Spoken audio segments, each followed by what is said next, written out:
On dit que pour exister, il faut tuer le père. J'ai pas le sentiment que Marine ait tué le père et qu'elle ait voulu le tuer d'ailleurs. C'est ce qui peut-être lui est reproché par un certain nombre de gens, y compris chez nous. Elle n'a pas tué le père, il n'a pas pris sa retraite non plus. Président d'honneur du FN, Jean-Marie Le Pen est candidat aux élections européennes en 2014. Il continue à faire des meetings et à donner son avis qui diverge parfois de celui de sa fille, comme il nous l'a expliqué au cours d'un entretien réalisé à Saint-Cloud dans la propriété familiale du parc de Montretout. Jean-Marie Le Pen, bonjour. Bonjour. On est ici dans votre bureau à Montretout, l'endroit où vous travaillez, je crois, plus qu'au siège du Front National. Alors dans ce bureau, il y a beaucoup de choses, il y a notamment toute une pile de livres sur vous que vous avez accumulés, vous archivez tout ce qu'on écrit sur vous. C'est-à-dire que là, il y a tout un ensemble de livres, il doit y en avoir près d'une centaine, qui ont été écrits soit sur moi, soit maintenant sur Marine ou même sur Marion. Donc, il y a une espèce de collection dynastique. Et alors, ça vous inspire quoi? Ça vous amuse, tous ces livres? Ou au contraire, oui, ça vous énerve, ça vous embarrasse? Non, je constate que beaucoup des gens qui ont écrit ces livres ne se sont pas donné la peine de me rencontrer. Donc, ils se sont bornés à copier sur leurs prédécesseurs. Seulement, l'inconvénient, c'est la répétition d'erreurs qui ont été commises préalablement, voilà, que je ne peux pas toujours corriger. D'accord. Justement, on va revenir dans l'émission, au fil de l'émission, sur différentes choses qui ont pu être dites sur vous, sur l'image que vous avez pu renvoyer à différents moments. On reviendra sur tout ça. Mais auparavant, donc, vous êtes dans le paysage politique depuis 1956, date où vous êtes élu à l'Assemblée nationale, puis dans le paysage sans interruption depuis les années 80, période où le FN fait ses premiers gros scores. Alors pendant toutes ces années, votre positionnement, votre discours ont un petit peu évolué, vous allez nous expliquer. Mais avant, je vous propose d'écouter ce qu'en dit le politologue Pascal Perrineau. Ça commence dans les années 80, quand le FN est clairement une composante de la droite. Je vous montre. Monsieur Le Pen, vous vous dites libéral et vous êtes contre le protectionnisme. Je suis contre le protectionnisme. Vous êtes donc pour la libre circulation des biens de consommation, des objets. Absolument. Pourquoi est-ce que vous êtes contre la libre circulation des personnes? Parce que le Front National n'est pas le Front libéral et parce qu'il considère qu'il y a un principe supérieur qui est celui de la nation. Mais vous savez bien que la démocratie... On peut parfaitement être libéral sur le plan économique sans vouloir pour autant que son pays soit ouvert aux quatre vents et livré à l'occupation de peuples étrangers. Voilà, donc on est en 1985, elle a oublié, mais à l'époque, Jean-Marie Le Pen se définit comme libéral économiquement, et puis son discours va évoluer, par exemple, en 2002, lorsqu'il est qualifié au second tour. Vous les mineurs, les métallos, les ouvrières et les ouvriers de toutes ces industries ruinées par l'euro-mondialisme de Maastricht, vous les agriculteurs aux retraites de misère et acculés à la ruine et à la disparition, j'appelle les Françaises et les Français, quelle que soit leur race, leur religion ou leur condition sociale, à se rallier à cette chance historique de redressement national. Dans les années 80, la dynamique du Front National se fait avant tout dans l'espace des droites. Ce sont toute une série d'électeurs qui viennent de la droite classique, qui sont exaspérés par la victoire de la gauche en 81, qui sont déçus de l'attitude du RPR et de l'UDF, qui vont nourrir la dynamique électorale. Et le premier programme du Front National est vraiment un programme au plan économique libéral. On est dans l'ère de la Reaganomics. Ah oui, d'accord. Il n'est plus libéral finalement que le RPR, etc. Mais bien sûr. À partir des années 90 et du début des années 2000, tout a changé. La crise s'est installée, la dénonciation de la globalisation économique, de la mondialisation s'est installée. Et à ce moment-là, le discours est nettement infléchi. Il ne faut pas attendre Marine Le Pen. C'est avec Jean-Marie Le Pen que ce discours commence. Les temps ont changé. Jean-Marie Le Pen, qui est un homme de foi, certes, mais aussi un pragmatique, s'adapte. Et il parle à une nouvelle clientèle électorale issue massivement des milieux populaires, clientèle électorale pour laquelle, si vous voulez, l'ode au libéralisme n'a aucun sens. Alors on a beaucoup parlé de l'influence de Marine Le Pen, elle se fait sentir particulièrement en 2007 où c'est elle qui coordonne la campagne de son père. Je vous montre un extrait d'un reportage. Première nouveauté, le logo reste discret. Plus qu'une évolution, cette affiche marque une révolution. Une jeune femme d'origine étrangère, Avec un piercing sous la lèvre, elle est censée symboliser l'échec de l'intégration. Ce projet de Marine Le Pen n'aurait pas plu à tous les cadres du parti, car lors de chaque présidentielle, le FN en image, c'est avant tout Le Pen. Avec auparavant des slogans chocs comme 3 millions de chômeurs, c'est 3 millions d'immigrés de trop.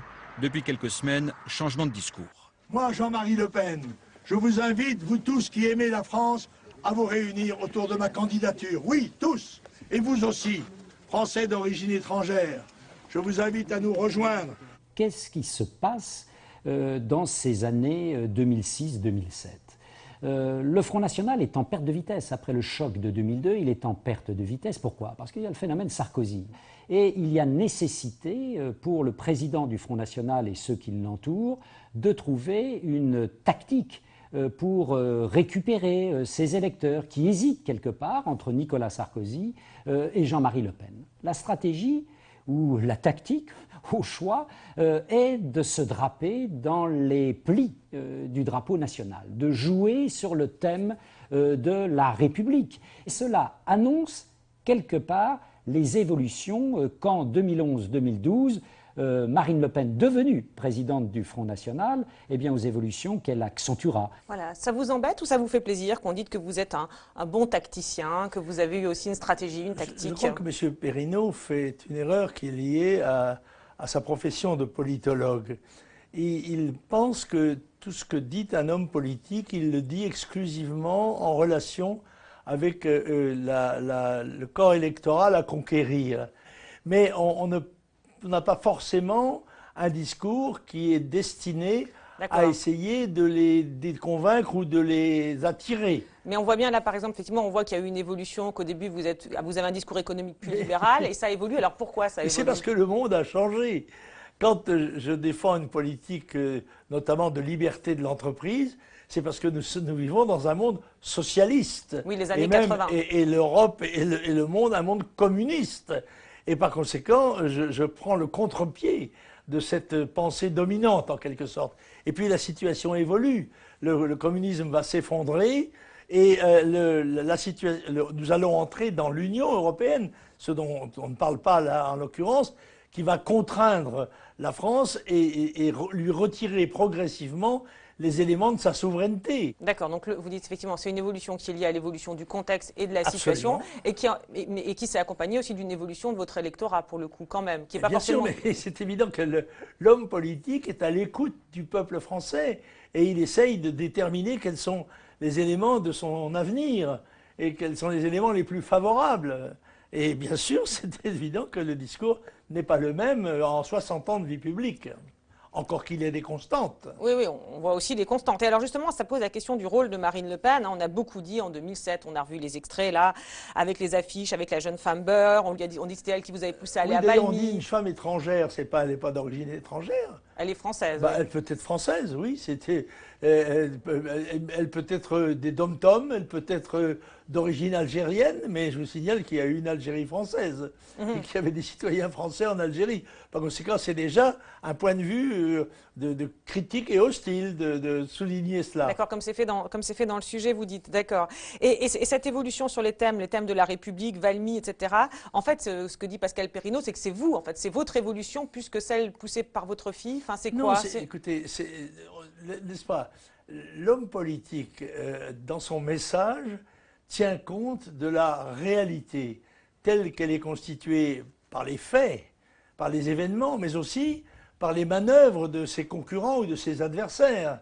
Et dans la mesure où on nous oppose un front républicain, un arc républicain, je vais à Valmy dire « nous aussi, nous sommes républicains ». D'accord, c'est aussi une manière de retourner le discours de, entre guillemets, l'adversaire, d'accord. Voilà, c'est de la tactique politique, mais c'est bien normal. Bien sûr, ouais. Et votre fille là-dedans, parce qu'on a beaucoup dit c'était elle en 2007, etc. Écoutez, ma fille dirige la campagne électorale, et par conséquent, son influence joue celle des collaborateurs, des gens qui sont autour de nous. Nous faisons comment dirais-je, nous élaborons une doctrine collective. Et dans ce domaine, Marine Le Pen apporte en effet sa jeunesse, le particularisme de sa féminité, etc.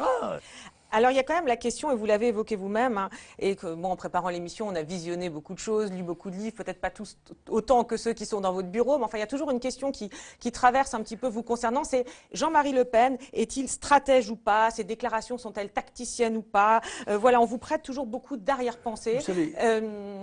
alors oui, sauf si je vais peut-être vous montrer un extrait, vous allez me dire, parce que notamment sur ce qui concerne à ce que certains appellent vos provocations, d'autres vos dérapages. Alors je vous propose de revenir justement sur un sujet qui date de 2005, commenté toujours par le politologue Pascal Perrineau, et puis vous réagissez. Tôt ce matin, Jean-Marie Le Pen est déjà sur les ondes. Le président du Front National persiste et signe, il ne change pas une virgule à ses propos publiés dans l'hebdomadaire d'extrême droite Rivarol. Oui, en France, l'occupation allemande n'a pas été particulièrement inhumaine, même s'il y eut des bavures. Au bout de 60 ans, je crois que quand on la compare à l'occupation d'un certain nombre d'autres pays européens, il faut reconnaître que nous avons, toutes choses égales d'ailleurs, moins souffert que d'autres pays comme la Hollande, la Belgique. Rien à ajouter non plus sur le drame d'Ouradour-sur-Glane. Il y aurait beaucoup à dire, a-t-il laissé entendre dans l'hebdomadaire. Selon une thèse révisionniste, ce sont des explosifs dissimulés dans l'église par les résistants qui auraient fait périr le 10 juin 1944 près de 650 civils et non l'armée allemande. Pour les spécialistes de l'extrême droite, cette nouvelle affaire s'inscrit dans une véritable stratégie politique. C'est ça vraiment calculé. On ne peut pas parler d'improvisation pour une interview qui a été donnée, comme on dit, la presse écrite. Donc c'est pas la télé, c'est pas la radio, il n'y a pas de lapsus.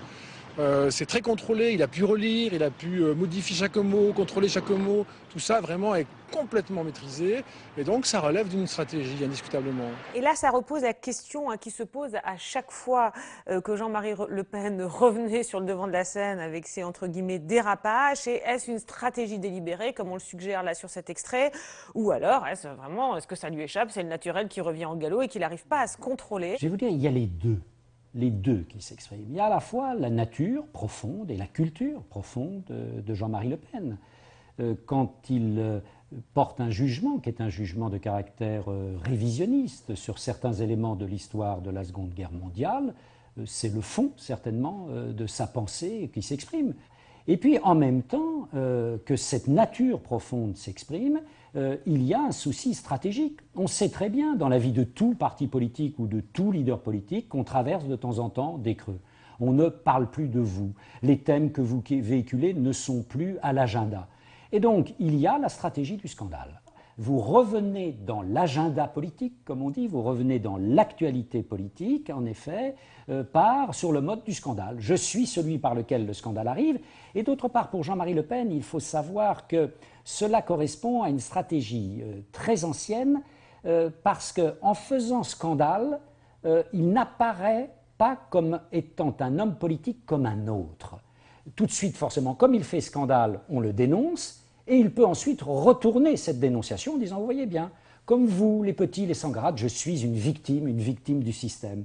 Donc vous dites finalement ça lui correspond, mais ça correspond aussi à une vraie stratégie qui n'est pour le coup pas du tout celle de sa fille, elle l'a souvent expliqué. Et alors à l'époque, quelques mois après ce dérapage sur l'occupation allemande, elle écrit un livre et elle revient sur ces événements sur le plateau de Thierry Ardisson. C'est un trait de caractère qui fait qu'encore une fois, il prend du recul sur les choses. Et quand il a dit l'occupation allemande n'a pas été si inhumaine, je pense qu'il faisait référence à ce qu'elle a pu être dans d'autres pays. Mais c'est vrai que dit comme ça peut étonner et ça peut choquer, ça peut laisser, moi je comprends ça. Je veux dire, mais je suis absolument persuadée que c'est pas son but. C'est un enfant de la guerre, voilà. Je crois que les enfants de la guerre ne réagissent peut-être pas de la même manière que nous qui sommes des enfants de la paix. En même temps, c'est ce moment-là, cet épisode-là qui va créer une brouille entre eux. Oui, c'est peut-être ce moment-là qui crée une brouille entre eux. Il y a des brouilles qui peuvent être utiles aussi, lorsqu'elles sont présentées, gérées sur le terrain médiatique.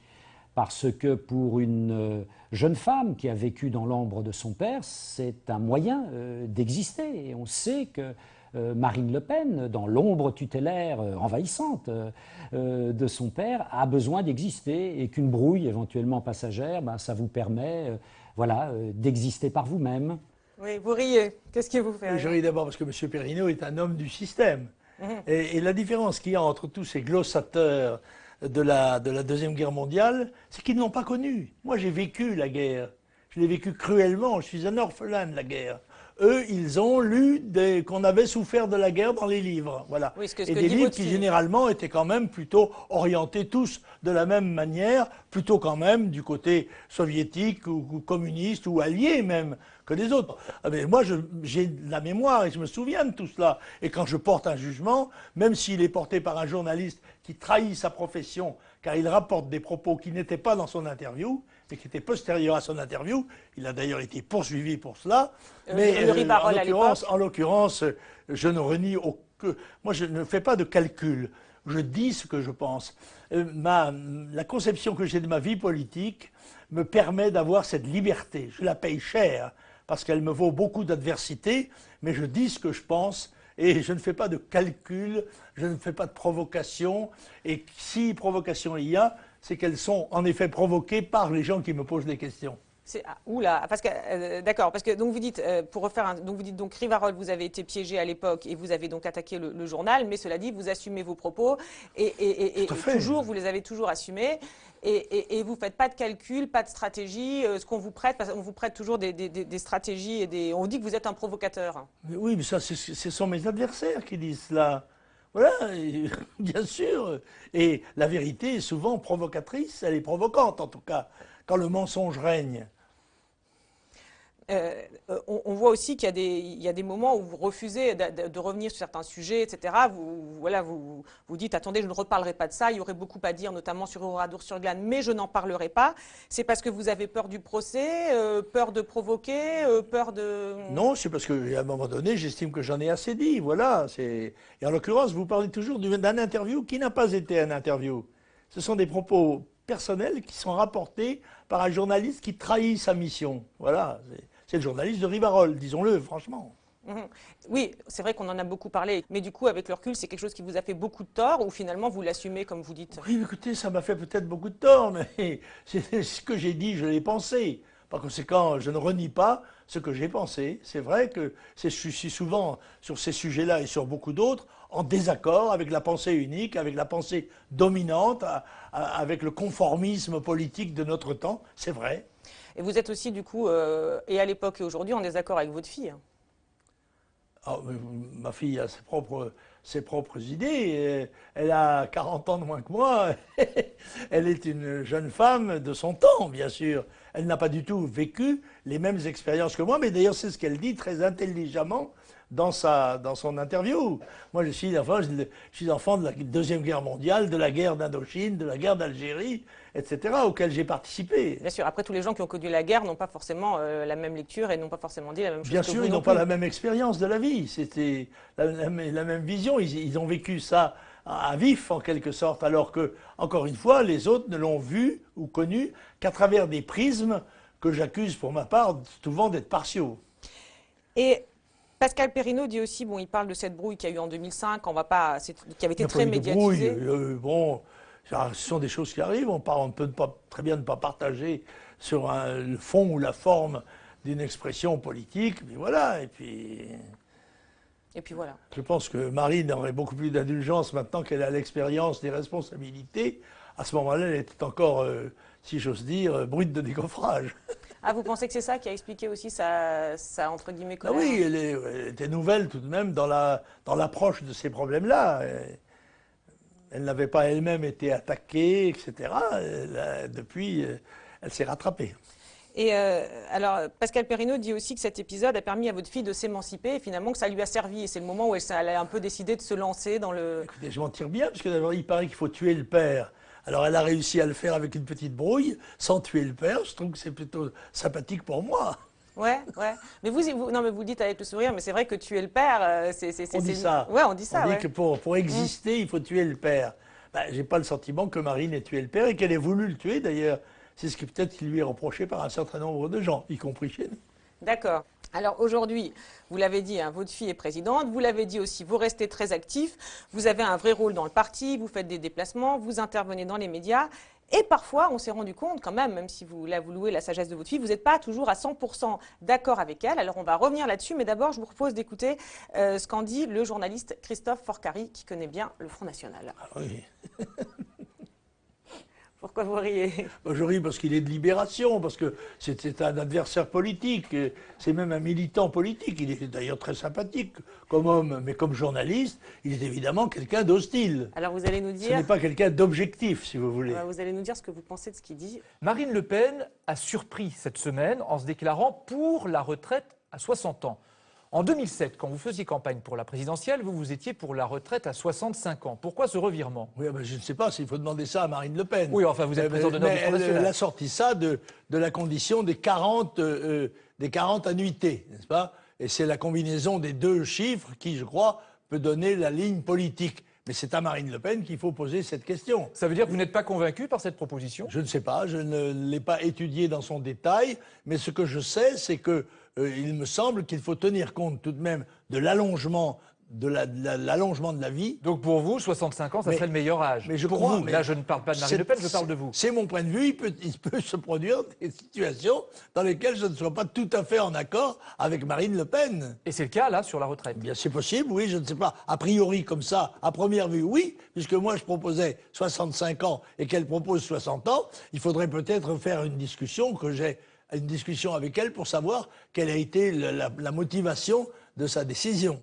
Jean-Marie Le Pen est pris en tenaille par rapport à lui-même et par rapport à sa fille. C'est-à-dire que c'est quelqu'un qui va camper sur ses positions. Et puis par ailleurs, il a une fille qui est aussi présidente du Front National et il ne peut pas se permettre, étant donné ce qu'il est, étant donné son poids, de dire à chaque matin « je suis contre ce que dit ma fille, je suis contre ce que dit la présidente du Front National ». Alors là, on est quand même, il faut le dire, en pleine campagne présidentielle de 2012. Donc c'est particulièrement embarrassant qu'ils viennent un peu nuancer la position de sa fille. Elle l'a pris comment elle a géré ça? Très exactement, je pense qu'aujourd'hui, elle a un rapport assez bizarre avec son père. Il faut voir que Jean-Marie Le Pen n'est pas un président d'honneur potiche. Il est très présent au carré. Chaque matin, il va parler à la secrétaire de Marine Le Pen. Donc il sait très bien qu'il a un poids dans le mouvement. Alors pendant la campagne, ils ont eu effectivement un problème, c'est que Jean-Marie Le Pen dit ce qu'il a à dire quand il veut bien le dire. Et ça, personne ne peut lui interdire, même pas sa fille. Et donc il fallait éviter pendant toute cette campagne de 2012 qu'on ait, disons les choses telles qu'elles sont, un petit dérapage de Jean-Marie Le Pen qui là aurait ruiné tous les efforts de Marine Le Pen pour apparaître comme une candidate entre guillemets normale. Et il y a eu effectivement cette interrogation, c'est quelle va être la place de Jean-Marie Le Pen, difficilement contrôlable, dans l'appareil de campagne de Marine Le Pen. On ne pouvait pas le mettre sur la touche, mais on ne pouvait pas non plus le mettre trop en avant sur les plateaux de télé, au risque que l'incontrôlable se produise. Et donc ils ont effectivement essayé de trouver une balance pendant toute la période de la campagne présidentielle. Et lui, il l'a pris comment? Il l'a senti ça ou... Connaissant son caractère, un peu, je ne pense pas qu'il a dû apprécier beaucoup. Depuis quelques jours, M. Le Pen, il est possible d'adhérer directement au Rassemblement Bleu Marine, une structure parallèle au FN. Est-ce que c'est le début de la fin du FN? Je ne le crois pas. Mais si c'était ainsi, je dis franchement que je préfère la formule du Front National qui, en 40 ans, a fait la preuve de son courage, de sa pérennité, de son dévouement et de sa volonté. Vous n'allez pas adhérer, vous, au Rassemblement Bleu Marine? Ah non, sûrement pas. Je suis président d'honneur du Front National, je le reste. Pourquoi le Rassemblement Bleu Marine, ça vous gêne? Non, ça ne me gêne pas, c'est une voie. Mais écoutez, cette stratégie ne me dérange pas du tout. C'est une stratégie électorale, voilà. Je crois qu'il y a en toile de fond quelque chose qui est dans l'air depuis pas mal de temps dans l'esprit de Marine Le Pen et qui le dérange encore plus, c'est qu'on puisse changer le nom du Front National pour changer la marque, changer l'esprit même de ce qu'il a fondé. Donc ça, il l'admet absolument pas. Mais alors il a peur qu'on dilapide l'héritage, là. Il a peur... Il a peur, je crois, d'un dévoiement. Jusqu'à maintenant, Marine Le Pen a réussi à bien concilier les deux. C'est-à-dire qu'on reste sur les fondamentaux du Front National, comme la préférence nationale, vraiment les grandes lignes qui font les grandes lignes de force de ce parti. Et en même temps, elle sait très bien que elle ne peut pas conquérir le pouvoir toute seule. Donc il lui faut entrer dans des stratégies d'alliance qui, forcément, à un moment ou un autre, l'obligeront à réviser son discours. Et ça, sa marge de manœuvre, tant que le gardien du temple, Jean-Marie Le Pen, sera là, est forcément étroite. C'était Christophe Forcari. Écoutez, je trouve que Christophe se bonifie en vieillissant. C'est dommage qu'il parte à la retraite. il commençait à être objectif. Ah bon, donc vous êtes d'accord avec tout ce qu'il dit alors? Je ne suis pas d'accord avec tout ce qu'il dit. Je dis qu'il se bonifie. Très donc bien. Il se rapproche de l'objectivité, mais il s'en rapproche juste au moment où il va partir. C'est dommage. Bon, en tout cas, là, visiblement, il parle encore, donc profitons-en, il est toujours actif. Et alors, il dit, vous êtes le gardien du temple. Alors ça, vous dites, c'est vrai. Oui, j'en suis le fondateur. Et le gardien. Et l'animateur et le gardien. Oui, c'est pas le gardien, mais enfin oui, un peu quand même, oui, puisque je suis président d'honneur. Je remplis mon rôle. J'apporte au mouvement le poids de mon expérience, de mon vécu, comme on dit aujourd'hui, n'est-ce pas, cuistrement. Mais alors, mais alors du coup, il y a plusieurs choses, parce que dans ce qu'il dit, il y a un point, il évoque quand même un point qui a pu, c'est cette fameuse campagne de 2012, hein, il dit, voilà, on s'est demandé dans l'entourage de Marine Le Pen quelle allait être la place de Jean-Marie Le Pen, de craindre qu'un petit dérapage ne se produise qui ruinerait les efforts de sa fille, enfin bon, il évoque quand même des petites tensions qu'il y a pu y avoir. Hein. Oui, mais bien sûr, madame, c'est la vie, c'est comme ça, tous les mouvements vivants, mais c'est le centième des oppositions qui existent à l'UMP ou au Parti socialiste. Bien sûr, mais après c'est vrai que les brouilles et les disputes au Front National, on en parle peu. Par contre, les brouilles et les disputes à l'UMP et au PS, on en parle beaucoup et on les connaît. Donc c'est vrai qu'on aurait envie d'en savoir un petit peu plus. C'est parce qu'il y en a moins au Front National, mais s'il y en a, il faudrait que les médias en fassent part. Voilà. Donc ce qu'il fait là, ce qu'il dit, il dit effectivement, et connaissant Jean-Marie Le Pen, il a pas dû apprécier comme ça qu'on essaye un peu de le mettre de côté. Non, mais c'est la vie, ça, mon Dieu. C'est la vie, ça ne m'étonne pas, ni ne me choque pas, mais je suis assez grand pour défendre ma place, pas de problème. Ah bon. Et vous la défendez comment, votre place, alors? En existant, en étant ce que je suis, ce que j'ai toujours été, sans forfanterie, mais non plus sans accès d'humilité excessif, voilà. Ouais, parce qu'on a du mal à imaginer, c'est vrai que, bon voilà, hein, on est extérieur, on se dit mais comment ça se passe dans ces cas-là? Écoutez, venez assister à un de mes meetings, à une de mes réunions, j'en fais une tous les 15 jours ou deux tous les 15 jours, vous vous apercevrez que je garde quand même une certaine popularité dans le mouvement. Ça c'est effectivement. Et donc c'est comme ça, en fait, c'est ça, c'est votre popularité dans le mouvement qui vous permet de contrebalancer peut-être... Mais non, je ne contrebalance pas, je remplis mon office qui consiste à être ce que je suis et à dire ce que je pense. C'est un des éléments qui constitue, je pense, le fond de la réflexion de Marine. Elle tient compte de ce que je dis, mais aussi de ce que disent les autres. Et de ce qu'elle pense elle-même, c'est elle qui est la responsable. Moi, je n'ai pas transmis le flambeau pour essayer d'en jouer sous la table. Non, c'est Marine qui est présidente du Front National. Quand j'ai une divergence avec Marine, j'essaye de la convaincre. Et si je n'arrive pas à la convaincre, eh bien, j'obéis à la ligne qu'elle détermine, parce que je suis un bon militant. D'accord, si elle vous dit il ne faut plus parler de ça, on laisse tomber, par exemple sur les retraites, vous dites qu'il faudrait qu'on ait une conversation, vous avez eu la conversation et puis elle vous a convaincu. Oui, mais elle m'a expliqué très bien que le terme de 60 ans était un terme très symbolique, très important, mais qu'il fallait penser aux annuités. Et que par le jeu des annuités, on rétablissait l'équilibre avec les générations qui étaient durables, si j'ose dire. La preuve, j'en suis un peu la preuve. D'accord, donc à ce moment-là, en fait, sur le plateau, vous n'êtes pas encore tout à fait calé avec elle sur ce sujet-là? Non, mais on n'a pas à être calé. Rien ne dit dans le Front National que Jean-Marie Le Pen doit avoir exactement les mêmes idées que Marine Le Pen, rien. D'accord, ok. Et alors, il y a quand même une question aussi qui est évoquée à la fin, là. C'est la question et la stratégie qui pourrait consister à changer le nom du parti. Là, on a l'impression que vous êtes à fond contre. Ah oui, tout à fait. Oh, tout à fait, je ne m'en suis pas caché. Je crois que Tobler ou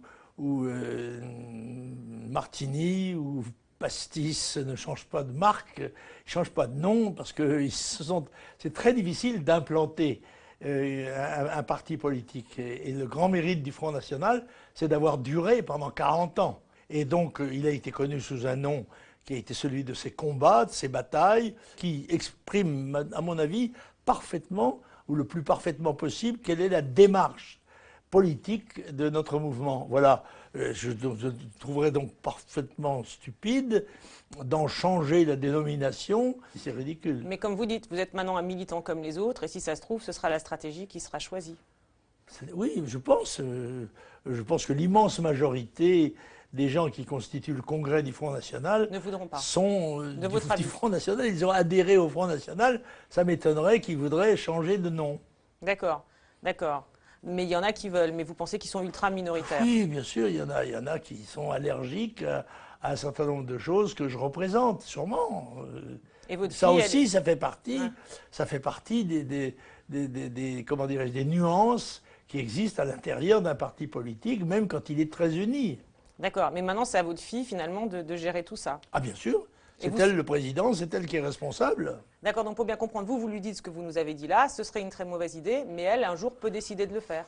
Ah, elle peut décider, c'est le Congrès qui devrait décider. Il faut qu'elle convainque tout le monde. S'il y a un Congrès et que je suis vivant et présent, eh bien je dirai ce que je pense. D'accord. D'accord, ok. Mais je ne crois pas que la question soit d'actualité. On a évoqué les années 80, vous étiez plus proche de la droite. Et c'est vrai qu'à l'époque, on l'a oublié, et on l'a retrouvé en lisant la presse, il y avait il y a eu quelques alliances locales et puis il y a eu à un moment des tentations d'alliance entre le Front National et le RPR de l'époque. Alors on a retrouvé des archives. On va écouter aussi la suite de l'analyse de Christophe Forcari qui donc revient sur cette idée à un moment qui avait germé d'alliance et puis qui explique qu'il y a un événement qui a tout fait basculer, un événement en 1987. Je vous montre, vous l'écoutez et vous réagissez. Je suis un passionné aussi par l'histoire de la Deuxième Guerre mondiale. Je me pose un certain nombre de questions et je ne dis pas que les chambres à gaz n'ont pas existé. Je n'ai pas pu moi-même en voir, je n'ai pas étudié spécialement la question, mais je crois que c'est un point de détail de l'histoire de la Deuxième Guerre mondiale. Voulez-vous me dire que c'est une vérité révélée à laquelle tout le monde doit croire? C'est une obligation morale. Je dis qu'il y a des historiens qui débattent de ces questions. Il y a une immense majorité d'historiens qui l'ont dit éprouvé et quelques autres qui... Non mais vous-même, Monsieur Le Pen, est-ce que vous considérez qu'il y a eu un génocide juif il y a eu beaucoup de morts, beaucoup de centaines de milliers, peut-être des millions de morts juifs et aussi de gens qui n'étaient pas juifs, n'est-ce pas? On a beaucoup glosé sur le dérapage de Jean-Marie Le Pen qui est absolument ignoble. Est-ce qu'effectivement c'est du dérapage de la sortie de route incontrôlé ou est-ce qu'au contraire c'est sciemment calculé? Mais dans ce cas-là, dans quel but? On ne le voit pas. Si ça avait été calculé, le calcul aurait été très mauvais. Revenons un peu en arrière au municipal de 1983. Il y a une alliance entre le RPR de l'époque et le FN pour conquérir la mairie de Dreux. Et il y a une attitude de la droite républicaine à l'époque, de 83 à peu près à 86, qui est très conciliante vis-à-vis du FN. Chirac dira à un moment, je cite de mémoire, il n'est pas pire de s'allier avec les communistes qui ont du sang sur les mains que de s'allier avec le Front National. Donc la droite n'exclut rien. En 86, quand le FN arrive à l'Assemblée nationale avec un groupe, la droite lui réserve plutôt un bon accueil. Et à l'époque, Jean-Marie Le Pen est plutôt en train de se dire qu'effectivement, il peut être dans une stratégie d'alliance avec la droite. Il ne l'exclut pas non plus. Nous voulons être un partenaire à part entière car nous avons des positions sur l'ensemble des problèmes qui sont assez sensiblement différentes de celles de l'opposition libérale, qu'elle soit UDF ou RPR, mais néanmoins, et compte tenu du cadre institutionnel ou, je dirais, électoral, eh bien, nous sommes prêts à des alliances dans le cadre d'un choix de société qui est évidemment le même que celui de l'opposition libérale, même si nous avons des positions assez différentes sur un certain nombre de problèmes. À cette époque, il caresserait même le rêve, dit-on, raconte-t-on, de devenir ministre, un ministre de la Défense, par exemple. Le résultat de cette phrase du détail de 1987 va totalement bouleverser la stratégie du FN, mais surtout totalement modifier l'attitude de la droite. C'est-à-dire qu'à partir de ce moment-là, Le Pen redevient l'infréquentable, le voyou, donc il se retrouve totalement mis au banc de la vie publique, ce qui va l'amener, après, une fois que ça s'est commis, il n'a plus d'autre choix que de continuer dans l'isolement, c'est-à-dire mon splendide isolement, où le fait qu'on m'isole va devenir ma force.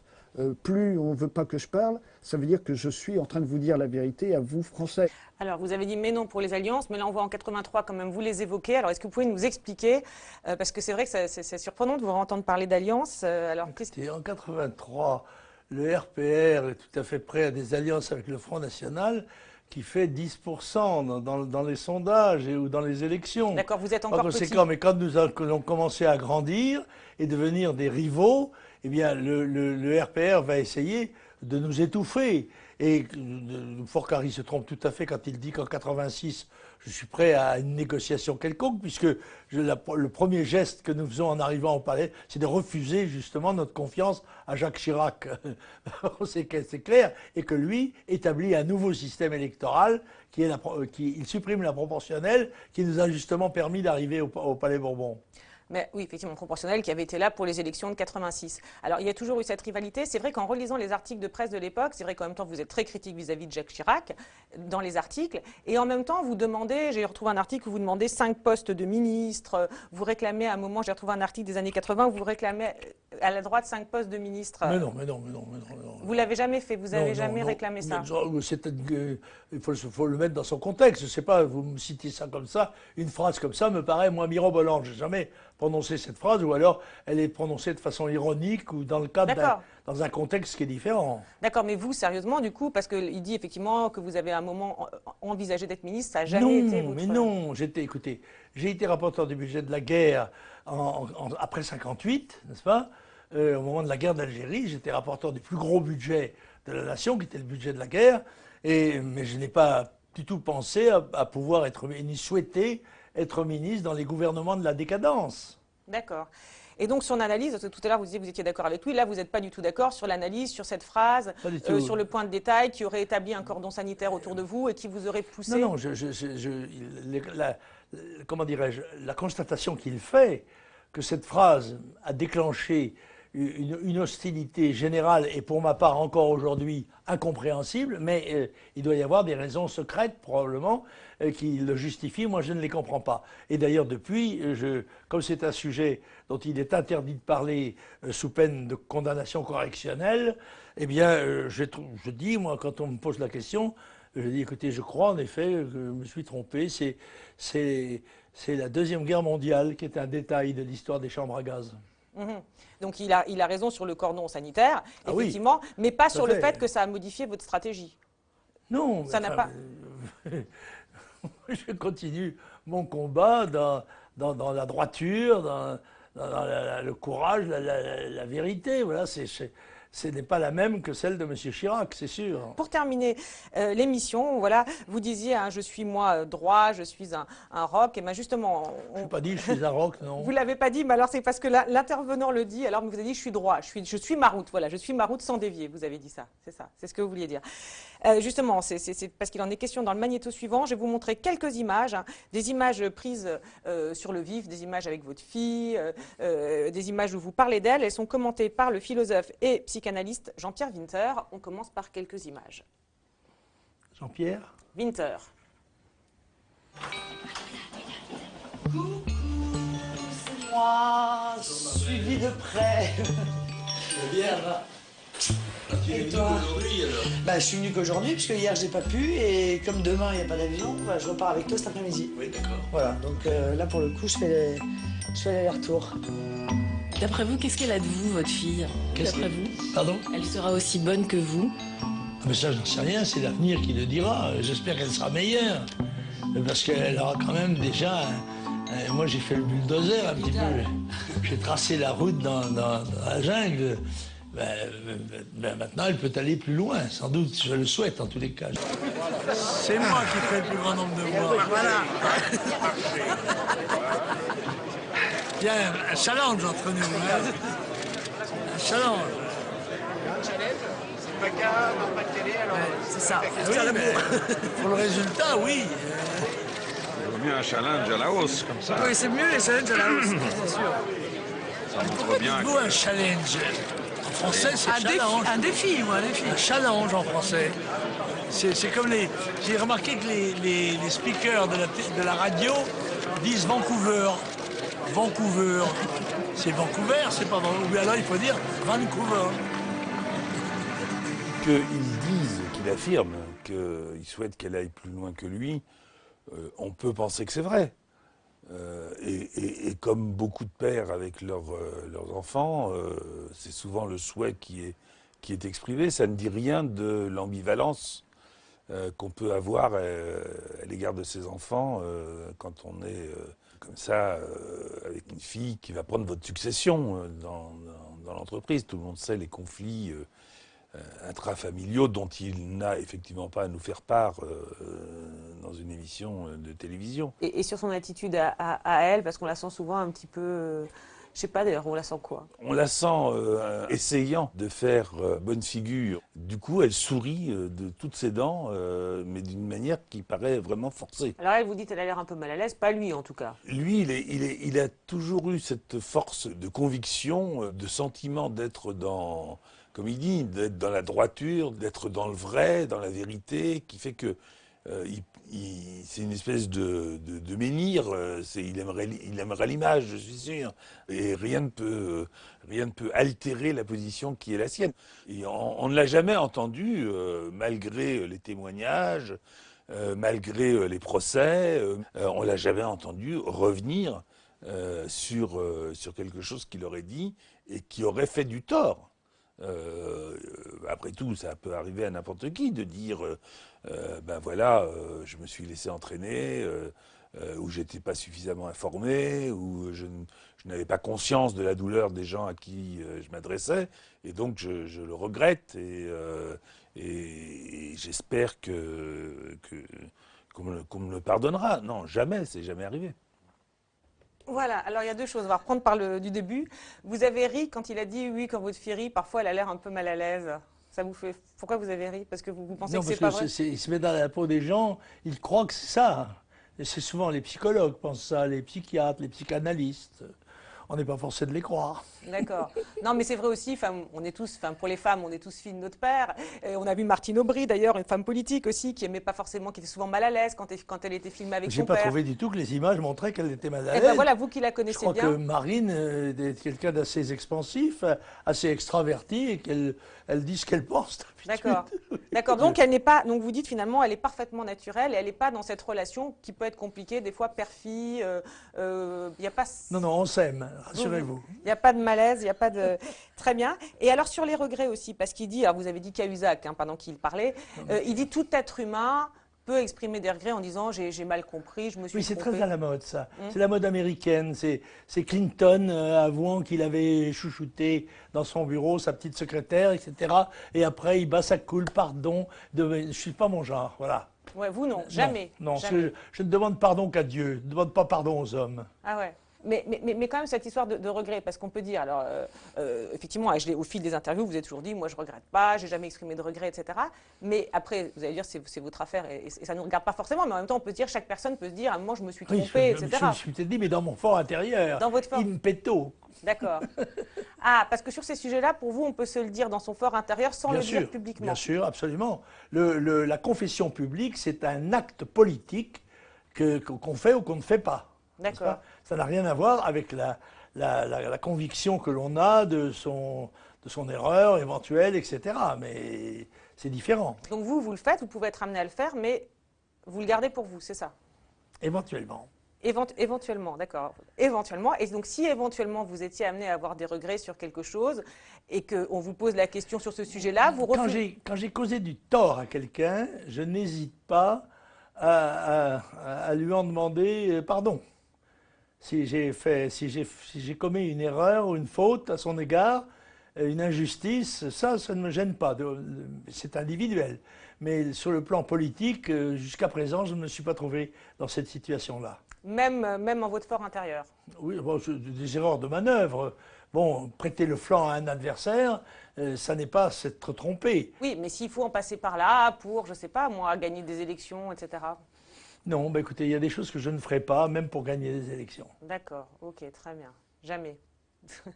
Bon, ou pour que votre fille les gagne. Ah, c'est elle qui est maîtresse de son jeu. Oui, mais est-ce que si vous deviez faire quelque chose pour que votre fille puisse gagner une élection, vous le feriez? Demander pardon de certaines choses pour que votre fille puisse gagner? Non, je ne me sens pas, je ne voudrais pas payer de ce prix-là. Il y a certainement d'autres manières plus nobles, plus loyales de le faire. D'accord, très bien. Bon, en tout cas, merci beaucoup de nous avoir accordé cet entretien merci sans confession. Merci de m'avoir invité. C'est d'autant plus remarquable que c'est rare.